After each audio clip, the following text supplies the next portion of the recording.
नमस्कार, मैं डॉक्टर प्रीति अपने YouTube चैनल भारत की बात में आपका स्वागत करती हूँ। मानव की गति के विषय में हमारे पुराण क्या कहते हैं, यानी मृत्यु के बाद मनुष्य की क्या गति होती है।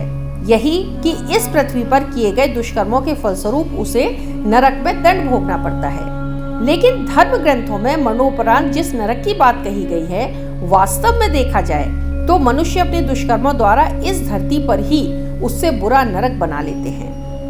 इस बात की बहुत संभावना है कि अगर पिता का कोई ऋण बचा है तो बेटा उसको चुका दे। बड़े भाई ने कोई कार्य शुरू किया, अगर वो पूरा करने में समर्थ नहीं हो पा रहा तो छोटा भाई उसे पूरा कर दे। लेकिन अगर मनुष्य को प्यास लगती है तो उसको स्वयं ही पानी पीना पड़ेगा। अगर उसे भूख लगती है तो अपनी भूख मिटाने के लिए उसे स्वयं ही भोजन करना पड़ेगा।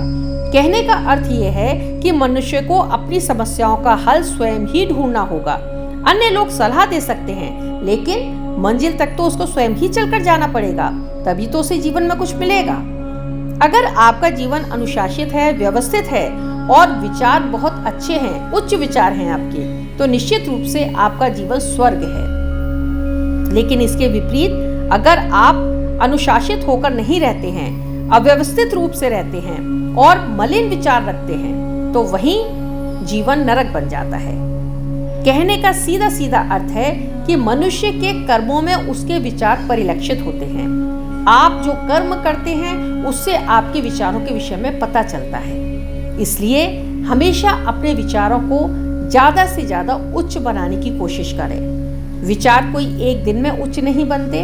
आपको लगातार इस बात का प्रयास करना है कि हम उन कार्यों को ना करें जिन कार्यों को करने के लिए हमारी कंसर्न्स अलाउ नहीं करती है।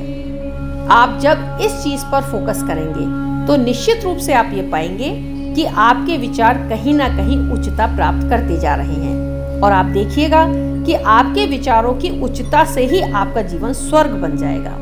वहीं जो मलिन विचार रखते हैं उनके कार्यों में भी मलिनता दिखाई देती है और उनका जीवन नरक बन जाता है। कहने का अर्थ है कि ईश्वर ने स्वर्ग और नरक की जो व्यवस्था की है वो धरती पर ही है। मनुष्य अपने कर्मों से ही उन चीजों को भोगता है। अब निर्णय मनुष्य को करना है कि आखिर उसे स्वर्ग भोगना है या नरक भोगना है। आज के लिए इतना ही।